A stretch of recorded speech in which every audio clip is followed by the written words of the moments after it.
Je monte dire bonjour à Bernard de Bosson et j'arrive dans son bureau, il me dit ah, je tombe bien, je te présente Stephen Stills. Alors je dis bonjour, puis il me tient la main, un coup de foudre. Nous nous sommes rencontrés devant l'immeuble d'une compagnie aérienne et je m'en souviendrai toujours.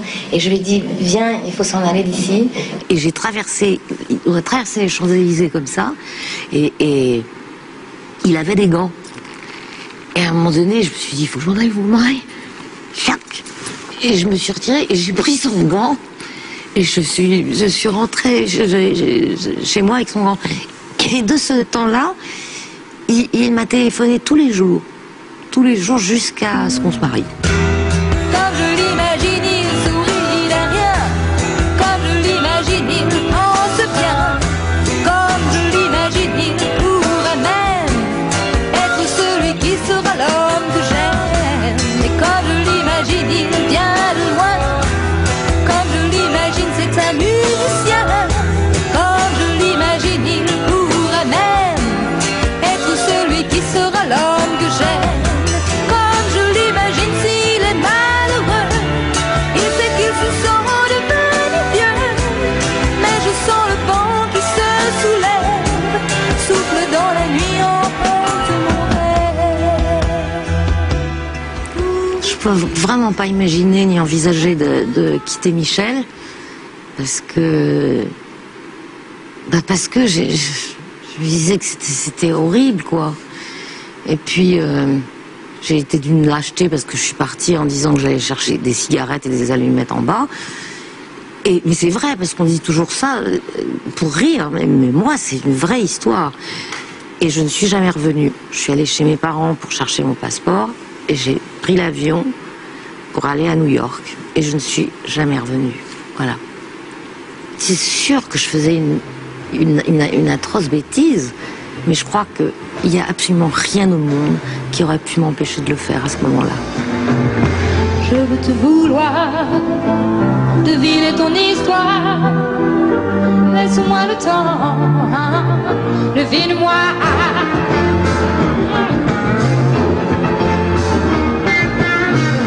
Je veux te vouloir, raconter des histoires, sans que tu me crois. Devine-moi. Quand Stephen est allé demander ma main à mon père, qui avait eu vent de sa réputation de cocaïnomane, d'alcoolique, de tout ça, il lui a dit écoutez, maintenant vous allez épouser ma fille, alors moi je vous demande d'arrêter toutes vos conneries. Et Steve a répondu à papa écoutez monsieur, ça fait 18 ans que je fais ça, et il n'est pas question que je change, et je ne changerai jamais. Et au lieu de dire, vous savez, voilà mon compte en banque, voilà, je pourrais m'occuper bien de votre fille, il lui a dit, j'ai vendu 16 millions d'albums. Papa était consterné.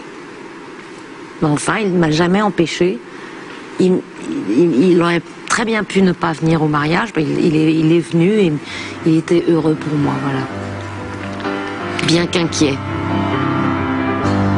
Je ne veux calme et tranquille. Je le veux tout simplement.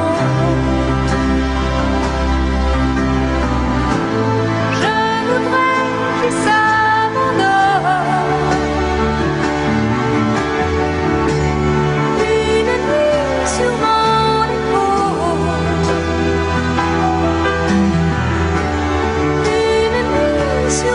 épaule. Je me suis mariée en Angleterre et franchement, je crois que je me suis mariée par politesse. J'étais vraiment en terrain miné et très dangereux à cause de la drogue, à cause de l'alcool. Je me disais, oh, je suis pas du tout sûre. Mais toujours, comme toujours, de pouvoir rester avec cet homme-là. Et je me souviens qu'à la mairie, on avait une mairesse d'ailleurs qui ressemblait à Groucho Marx, mais comme deux gouttes d'eau, c'était tordant. Et je suis allée me laver les mains avec ma sœur. Et il y avait une fenêtre, et elle était venue avec sa voiture. Et elle m'a dit, Véro, la voiture là, on passe par la fenêtre. Et on se casse. Oh, je me suis dit, mais j'ai quand même hésité, hein. Et puis je me suis dit, mais non, tu te rends compte, tout le monde est là. Enfin, il y avait les Beatles, les Who, la famille et tout. Je me suis dit, et je lui ai dit, non, je divorcerai après. Voilà. Et je me suis mariée. Pour pas faire de la peine à mes parents, à ses parents de Steve. C'est un peu, ça a l'air très froid, hein, ce que je dis, mais c'est vrai. Il manque quelqu'un près de moi.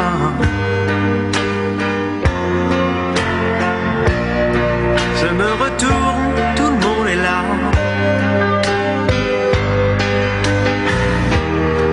D'où vient ce sentiment bizarre que je suis seul parmi tous ces amis et ces filles qui ne veulent que quelques mots d'amour. Je me suis dit, mais qu'est-ce que j'ai fait là d'aller me marier? Je me suis dit, je vais revenir, tant pis, et puis il va me jeter, mais tant pis. Et je ne l'ai pas fait. Je l'ai pas fait parce que je me suis dit, si je fais quelque chose, il faut vraiment que j'aille jusqu'au bout. Si je lui mets un poignard dans le cœur, c'est pas parce que je vais le retirer qu'il n'aura pas la blessure. Donc, continue ta route et suis ta musique où elle va. Voilà.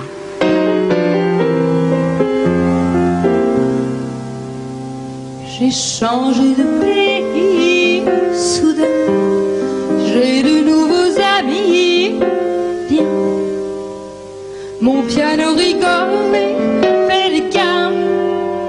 Il croit que je suis folle, c'est triste, tu vois.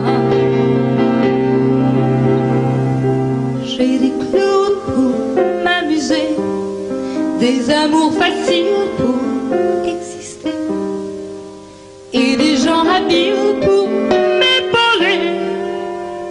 Dans les grandes villes, rien n'a changé.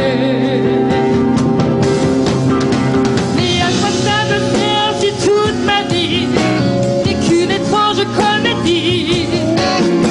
À qui donner l'onde d'un regard si tout s'appuie sur le hasard? Moi j'appelle un amour qui balance bien, l'amour que je cherche en vain, c'est le tien, c'est le mien. Pour que j'ai un sourire sans limite, il me donne d'étranges médecines qui vont du jus d'orange à la cocaïne. Dans les grandes villes, rien n'a changé. Après avoir vécu une vie très sage, avec Michel, là je suis plongée dans une espèce d'ouragan amusant. J'étais paumée, hein, parce que moi je ne savais pas du tout ce que c'était que ni l'alcool ni la drogue, hein, franchement. Puis je me disais, mais il faut là.